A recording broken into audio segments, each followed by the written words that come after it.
Hi everyone, this is Dean Richards, he, him, his. And Trevor Miles, he, him, his. Welcome to the Creatively Curious Podcast.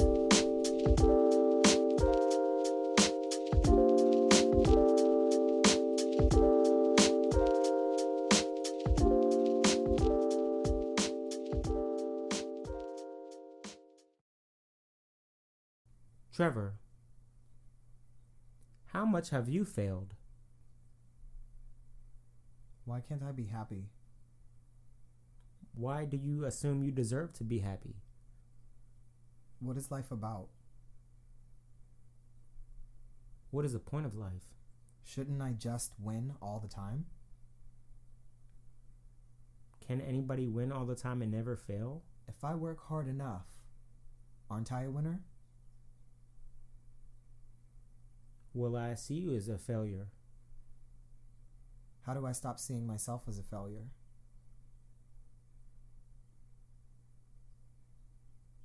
Is that going to change anything?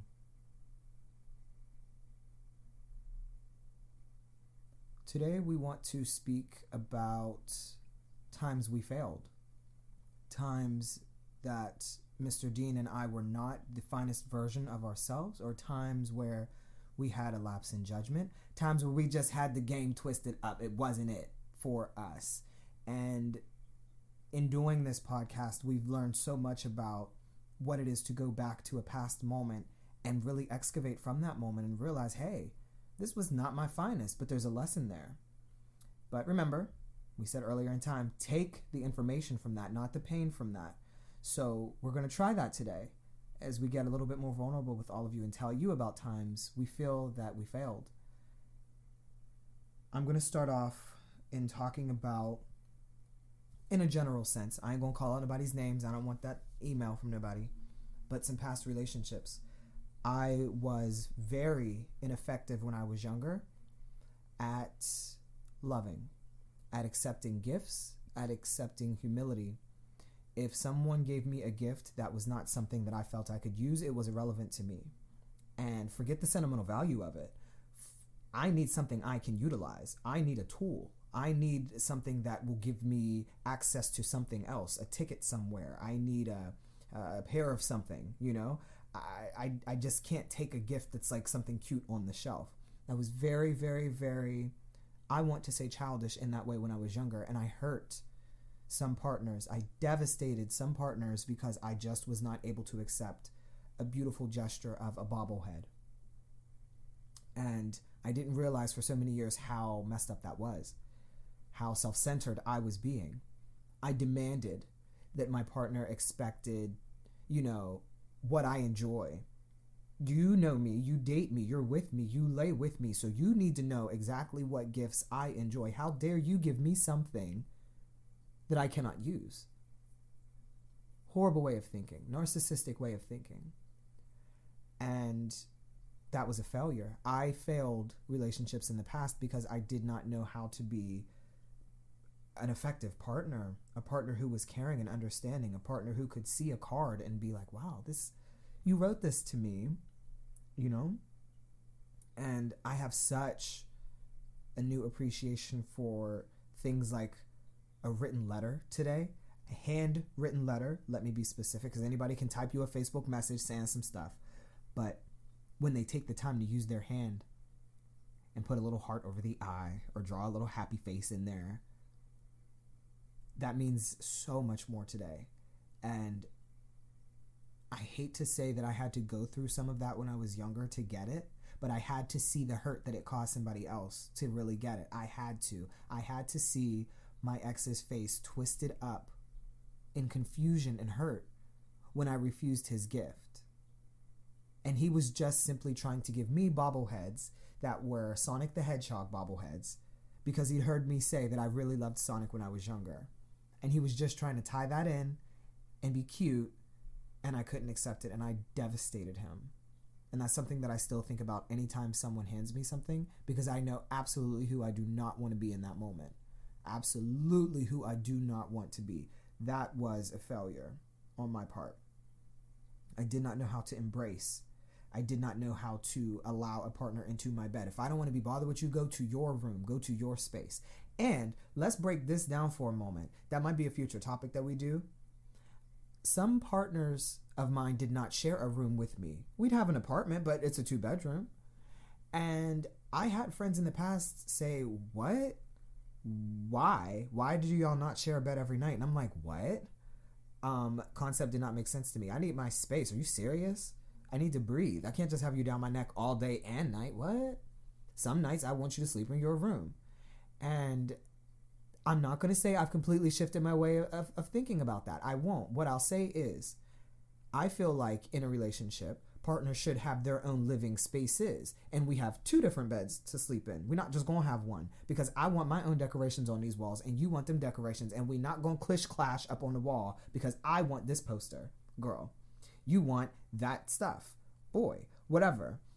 So for me, I think partners can share a bed, sure. But the living space was what I was actually after. But what that translated to was, oh, Trevor's trying to have secrets. He wants his own room because he's trying to have his own manipulative thing going on. He's doing something in his room that has nothing to do with me, so that's why he won't let me sleep here tonight. And that's very much what that ended up becoming in past relationships. And it's still something I kind of still navigate. I am a private person. I do like my space. I do think if I had a partner right now, we were living together, we would still both definitely have our own rooms. We do not need just one room. I need to breathe. That's a me thing. But what I don't need to do in place of that is kick you out of my room, dismiss you, wave you as you, hey, can I lay with you? To get out. I didn't have to talk to him like that. This is a whole different partner too, besides the bobbleheads. This other partner, I did not have to talk to him in the way that I spoke to him about get out, get away from me. I really used to say get away from me sometimes because I just did not want to be bothered. I'm trying to lay down and here you come.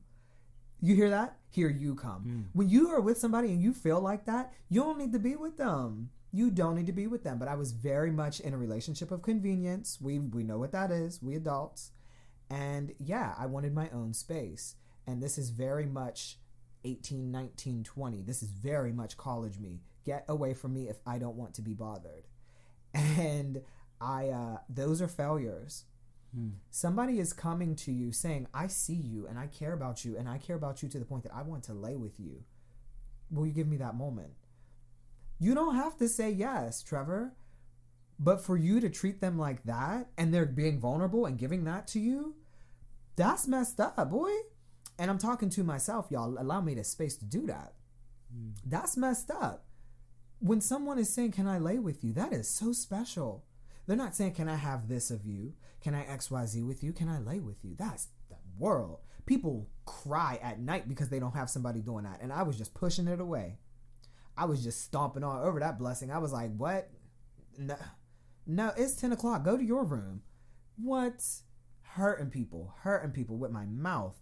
Those were failures. So the overarching message there is I was very much a failure at my earlier relationships. And this is, again, coming out in college. So I decided, not to say decided I was gay in college, but that's when I was more comfortable telling the world and posting pictures on Facebook of me with other partners and really seeing what a relationship was. And I wanted the marriage, not the relationship. That is very true.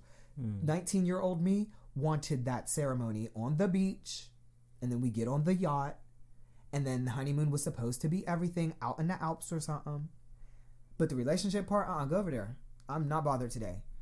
And that's not it. Now I can see, 10 years later, that's not it. That's not it. That's not cute. That's not cool. And you need to be an adult and have real discussions with your partner about, here are my boundaries, or here's what I like, here's what I don't like. There's a way to talk to your partners. And I just was not good at that. I was a failure at communication when I was younger. I would do the petty storm off thing, and then I'll do the marathon text messages where you gonna read this novel. I said that before on an earlier episode too. I keep doing that. I do that though. I will text your phone off.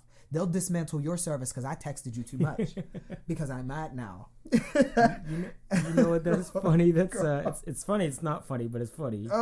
That reminds me of my failure, and there are some similarities to your failure, but there are some differences as well. Yeah, please take the floor, Mr. Dean. You get my bag over here. My failure, I guess.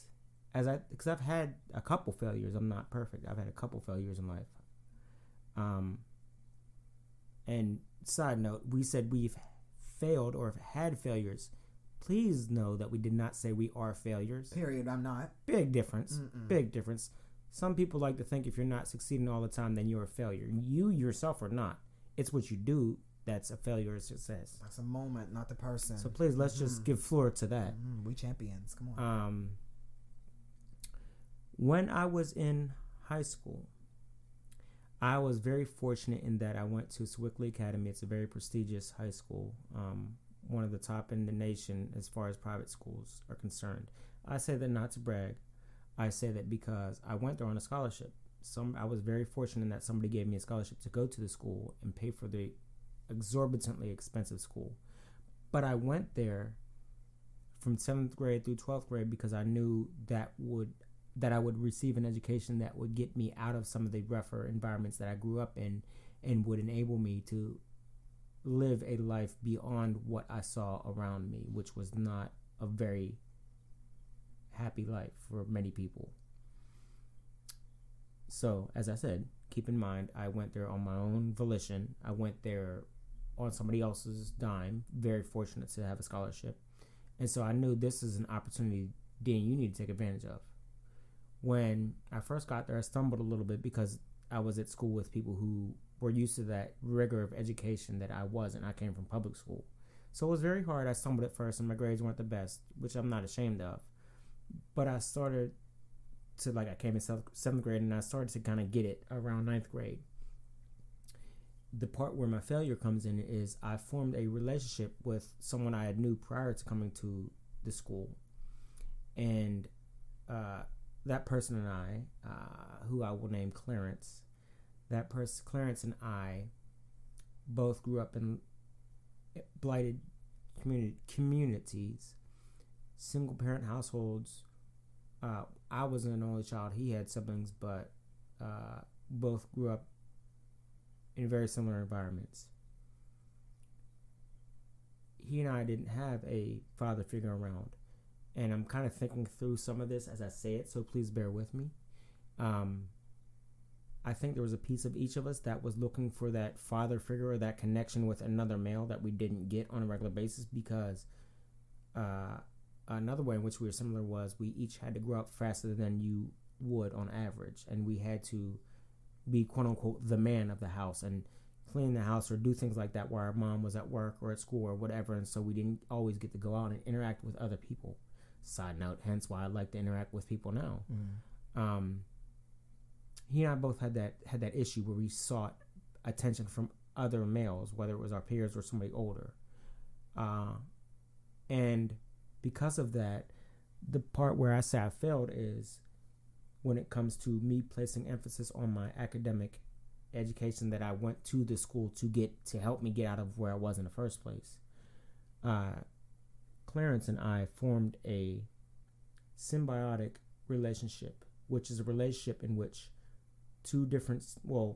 by definition, two species, but in this sense, two humans, form a relationship in which at least one species benefits. We thought that we were dynamic friends. We got along really well. And so it was all good. The way we related to each other was all good, and we didn't need to think of changing anything. And slowly but surely, from my 9th grade year up until right in the beginning of my senior year, Clarence and I had formed a toxic relationship where we would do little stuff that was weird and childish, but it was what it was. It fed our need for attention from other males.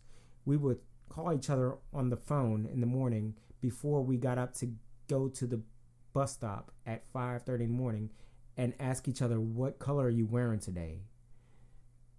One of us would get mad if the other one didn't wear, they changed their outfit and we didn't look alike. Or we would be getting into little tiffs, I guess I would imagine brothers, I don't know what that feels like, but I would imagine what brothers feel like. We would get into little tiffs and run around the school, chasing each other around the school, not fighting, but just arguing, and one of us would be walking or whatever, trying to get away from the argument or just get out of the scenario. And I do not mean any disrespect by this, but I'm sure people thought we were a couple. We weren't whatsoever, but we had fallen into such a toxic relationship where we were harming each other in that way, whether we were brothers or friends or in a romantic relationship. And why do I mention people thought we were in a relationship? I mentioned that not to throw any shade whatsoever, but to say that you can be in a toxic relationship and it can manifest itself no matter what walk of life you're walking.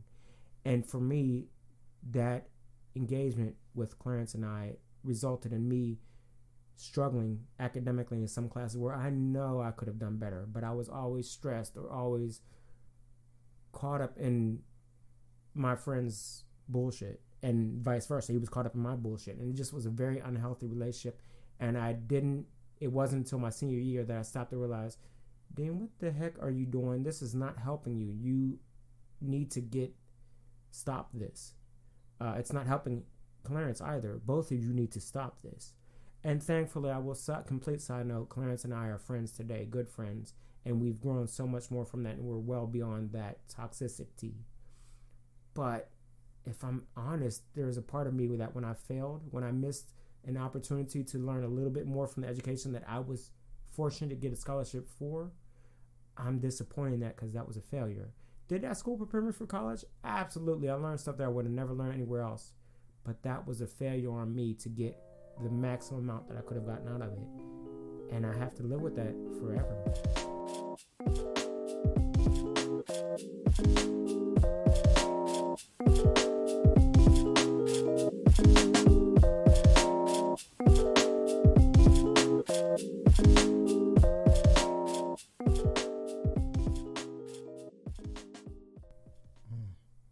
See the petty things we do when there's care there, though, right?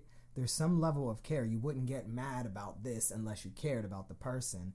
But that makes sense to me. That story makes sense. I've been in that situation with friends, partners, just past people. There is a level of onus we have to take when we're operating in that way. There's something in us that's making us continue to feed that game, right? The soccer ball does not move on the field unless you're kicking it. It really doesn't. So everybody's kicking the ball. And I thank you for sharing that. That was a vulnerable moment, Mr. Dean. Absolutely. Something else I think about when I think about some of the past relationships I was not the best me, was my lack of self-love. I feel like I've been a failure at that. It is something I'm actively working on every day. It's something I think about all the time. Am I respecting my boundaries? Am I doing right by my body? Am I doing right by my spirit? Am I doing right by my community? Am I doing right by my family?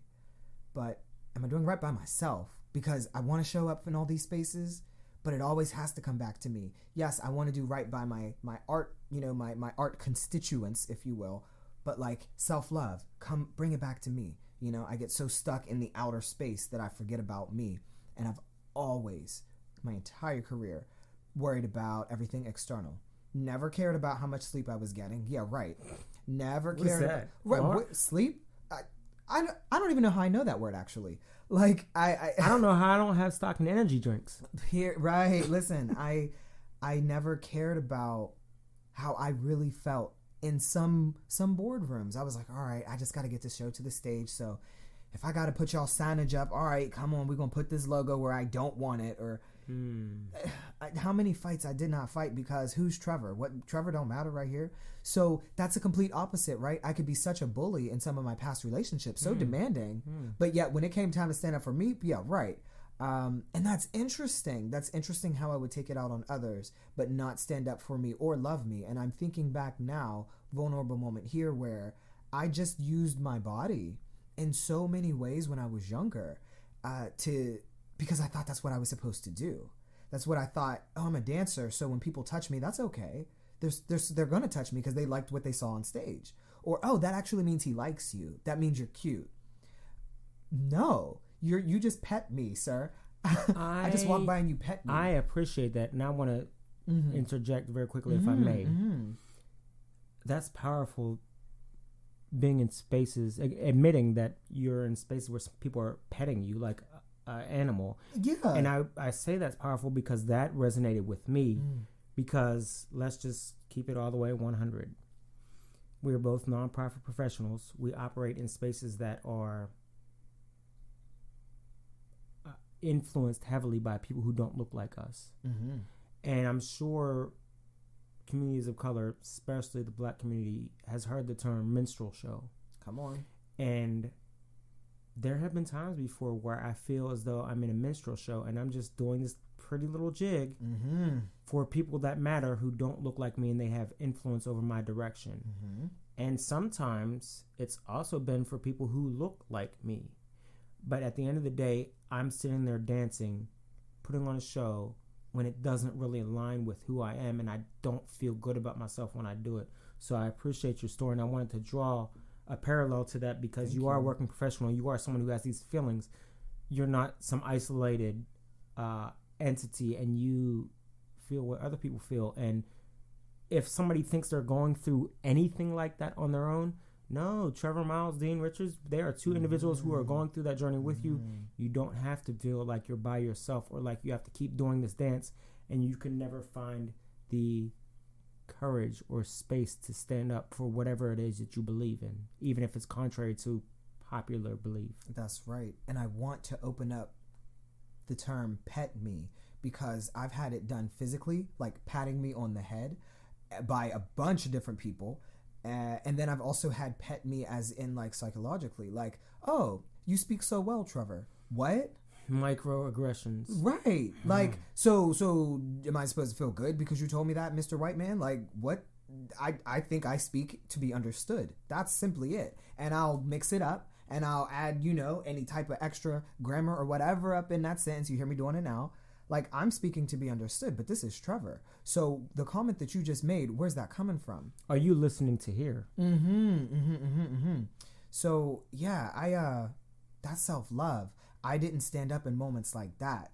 Moments like, excuse me, I've been growing this beard for like a year, and I'd really appreciate if you don't stroke my beard. Literally, like, don't reach over here and do that. Or, hey, you know what? I told you that I didn't want to sleep with you on the first date. So if that's not okay, then I have to leave. I messed up on that conversation a bunch of times. There's a bunch of times I was like, nope, this might be the one. Let me stay. Let me just see it through. Let me, I talked all that good game. No, that's not self-love. And you missed an opportunity, and sorry, Angela. You missed an opportunity to say it the way you should have said it sometimes. And this is, I'm not judging you. I'm inserting my perspective. Sometimes it's not, I would prefer if you not touch my beard in this way. Sometimes it's called for much stronger of a stance than that. Right. Hey, this is my face. Don't touch me. You're right. Because sometimes that passive assertiveness will not get you what you're seeking. Who? Because they once you dumb it down or say it in a polite way, it immediately goes out their They ears. think you playing. They think, oh, it's a joke. Oh, he don't mean that. He's being coy. No, I actually don't want you to do this thing, or I don't want you to make that comment. Oh, I've never been with a black guy. What? I should have walked out right there. That is not me being a notch on your belt. Is not me getting a trophy. It's not you getting a trophy. It's a stupid moment, and you shouldn't have said that. Praise the moment. Be glad for that moment. But and I try to be gentle and understanding of different people's perspectives when they say stuff like that, because I understand some people grew up in an area where it's just, hey, you had no freaking idea. You really never saw a black person. It's kind of crazy to me, but you've actually not experienced us. However, we are a spectrum, so I am not going to sag and be your thug, sir. I'm not. We're talking about ignorance, not fetishization. Fetishization is a whole other podcast. We are not going to be a fetish, right? Which is definitely coming up. We are not here to be your fetish or so you can go run around to your white friends at the country club. Yeah, I finally had one of them. What? I'll shut that all down. Like, that is not cool. And that was all me not practicing self-love. I felt like, well, I made it on the other side now. I'm allowed at those tables now. They accept me over there. So this is great. It wasn't great. And when I got the relationships with those affluent white guys, wasn't great. Definitely wasn't it. And Trevor is an equal opportunity shade fest thrower. So I'm not just going to come for the white folk. It was when I was with the black dudes too. Like, I got with them and it was like, yep, what I thought, the stereotypes. Y'all just want to bang me, and then it's move right on along, and then you run around images downtown. Yes, I'm calling the bar name out so you can talk about who you was with. Like, it's all the same. That is all a lack of self-love. I felt like using my body was going to get me love when I was younger. It was going to make me notarized. It was going to make me official if I say that I was with this individual, or if I could be seen at the one certain club standing next to this guy and we both got a drink and we're smiling. I know everybody else could see that. This is status right here. I made this. I've done that with every fiber of my being believed, hey, this is love right here. He's going to love you because you're so together. He's going to love you. No, that was me not loving myself and putting myself next to an idiot box.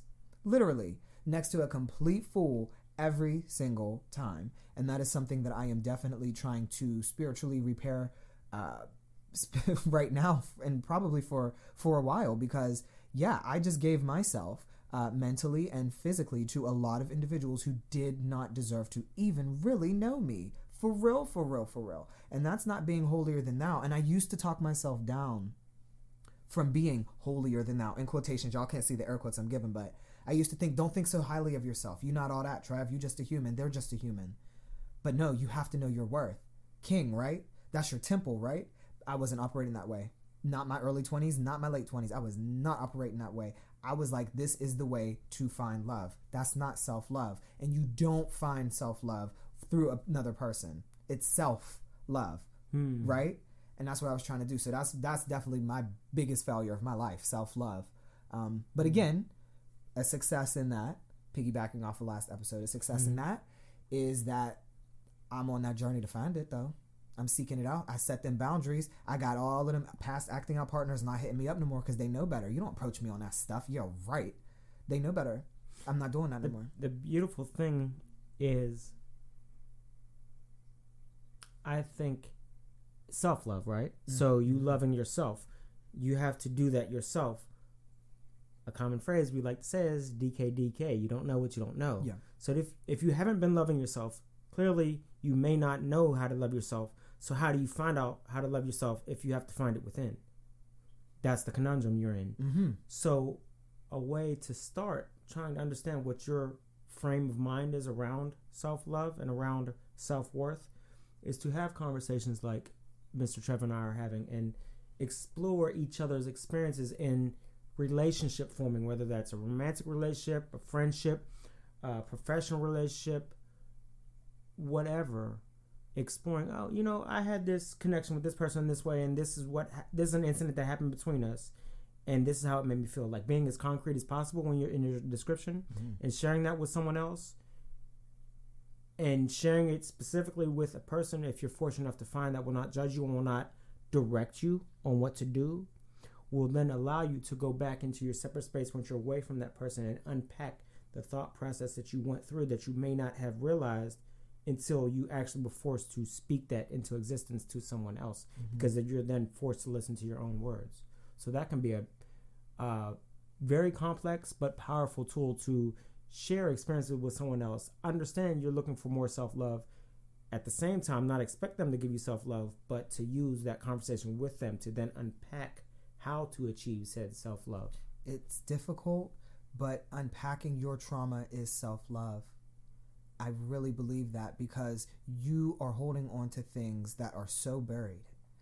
Go back there, see what that was, and see how you don't need all of that. I am sorry, but I really like that statement.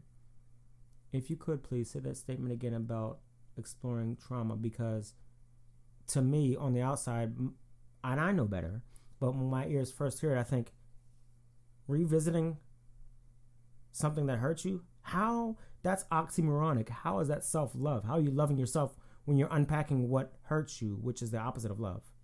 When you unpack your trauma, you let it out. You go back, right? You revisit. It's kind of like your favorite amusement park ride that you was real scared of when you was a kid. Like, oh, girl, I don't know about this. This one spin too much. But I'm going to get on it today because I'm brave enough today. I have some more tools today. I have a network. I have somebody who will go there with me. You don't have to go into your brain alone. If you choose to, be that warrior and do that. But you don't have to go into your brain alone. A lot of people argue, hey, find somebody to go into your head with you because you're the one who messed up your head or got it how it was anyway. So find you a good friend. Find you a good person, a person who is going to create that safe space for you to just talk, scream, let it out, hold you, whatever it is that you might need, as long as you feel safe and comfortable enough to really dig with them, again, if you need that person, and go back on that ride. Go back to that moment. Go back to that thing that you're just like, it's scratching you still. Every day, it manifests itself in some stupid way for you. And for me, it's the negative self-talk and the lack of self-love. I go back to those moments I practiced that. And I thought, we're not talking like that today to Trevor. And I'm glad you caught me on that earlier, too. We're not talking like that today. Reframe that way of thinking. You know what? I'm stressed today, but I'm blessed I have a lot of things to do today. Period. And if you can't find those silver linings or those things to be grateful for, just sit and stand in front of a mirror and do self-affirmations. Say positive things about yourself as you're looking at yourself, whether you believe them about yourself or not. Get in the habit of constantly saying them. I think that might have been a tool that we offered on another episode, but get in the habit of saying them, because pretty soon, subconsciously and then eventually consciously, you'll start to feel that way about yourself. I am here today. I am present today. I am worthy today. I am worthy of this moment, and I accept all the gifts that my higher power gives me. Period. Just say it into the space. Say it before you go to sleep. Say it when you wake up in the morning. I don't know what this day has planned for me, but I want my higher power to guide me. I'm ready for the journey. I'm ready. I'm not alone. And you're not. And again, for me, just talking it out loud really does help heal so much of that, because as I say the words and I let them fly past my mouth, that's the energy leaving me. That's the moment or the anger or the argument that I didn't get to finish up back then. It leaves me, and I get lessons from that. I'm like, oh, I was mad about that part of it? Well, dang, I played this part in it. Dang, now I'm not as mad, for real, because now some of it's on me. Or, you know what? I can't go do nothing about that, but at least I don't got to worry about that today, because it's not really here. And I want to just real quick, please, jump in and be very clear about affirmations. Affirmations doesn't mean every day when I wake up, I'm going to get in front of a mirror and say random positive things about myself for 5 minutes.